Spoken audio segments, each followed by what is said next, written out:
Ayan mga idol, in this video po ay nag-testing po tayo. Gamit natin is 12 volts, maliit lang na battery 7Ah.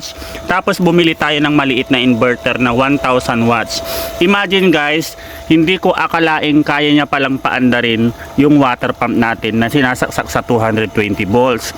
So meaning to say, kahit na budget meal po kayo ng setup nito ay kayang-kaya pala guys.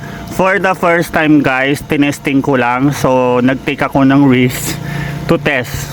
Yan, siyempre ganito, nagbili ako ng ganito na ito, nabili ko lang to for as low as 700 plus itong inverter na to. Ayan o, nasa channel ko po yung page niya kung saan nabibili itong ganitong inverter. So napaandar niya guys, maliit lang yung inverter, isang dangkal nga lang po siya. Tapos nakatap lang po siya sa battery 12 volts na 7Ah. And tinesting ko lang din kung kaya niyang paandarin, no.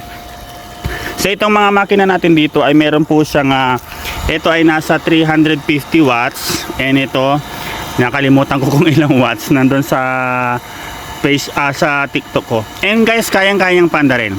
Nakasaksak po yan sa gripo, so dun siya kumukuha ng water supply.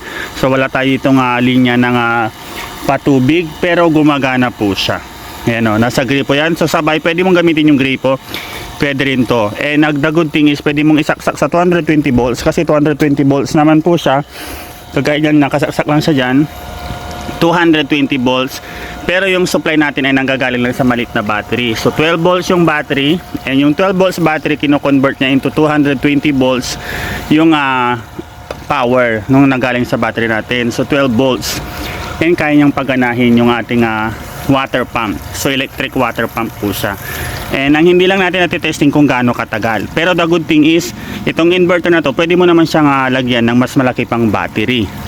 So pwede na pala guys. So sa mga naglalaba dyan, sa mga nag-iigib sa malayo, sa budget meal na presyo ay pwede ka palang magpaandar ng ganyan. Pero hindi ko alam kung gaano katagal. So for me, bumili na lang kayo ng battery, may tag 6,000 na battery para mas matagal. And then ito 700 lang ito. So sabi mo na baka 5,700, tapos yung 1,800. So parang hindi na ubos yung hindi na ubos yung Gmil mo guys sa ganitong setup, kasi pwede mong i-recharge yung battery na yan. So pwede siyang i-charge ng sa 220 volts. Pero kung gusto mo naman mag pure solar, bumili ka lang ng solar panel na maliit, solar charge controller. So estimate siguro di mo na mauubos yung 12 or 13,000 kung ikaw na mismo yung magdi-DIY. As you can see guys, yung mga ganyang mga gamit na nabili ko. So kitang kita ng mga idol yan, walang halong hocus pocus, walang halong magic, gumagana talaga siya. Yun, kayang-kaya niyang paandarin. So para siyempre makita nyo kung legit nga, kung totoo nga kaya, dito nanggagaling yung source, itatanggalin natin yung battery syempre. And tignan nyo yun. Yan, para sa pruweba lang. Tanggalin natin.